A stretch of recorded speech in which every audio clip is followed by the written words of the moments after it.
2022 সালে ফুটবল বিশ্বকাপের আয়োজক দেশ হওয়ায় কাতারের বিভিন্ন উন্নয়ন প্রকল্পের কাজে দম ফেলার ফুরসত ছিল না প্রবাসী নির্মাণ শ্রমিকদের।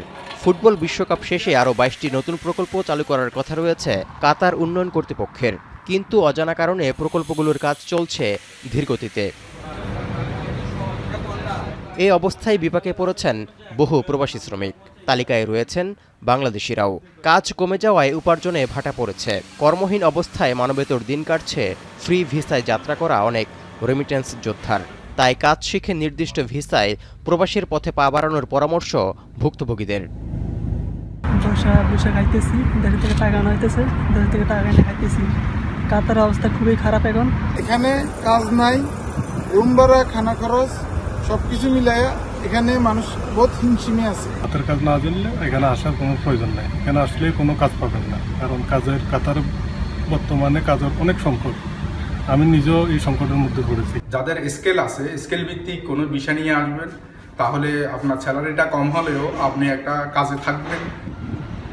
বর্তমানে কাতারের শ্রমবাজার হতাশাজনক হওয়ায় যাচাই বাছাই করে বাংলাদেশিদের প্রবাসী আসার আহ্বান দেশটিতে নিযুক্ত রাষ্ট্রদূতের।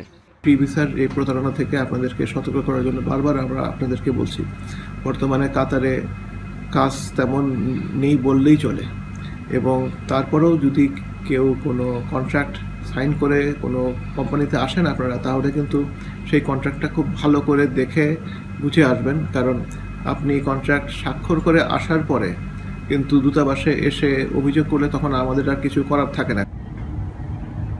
কাতার সরকারের ভিশন 2030 বাস্তবায়নে আগামী 6 বছর দেশটিতে নানা উন্নয়ন কাজ চলমান থাকার কথা রয়েছে।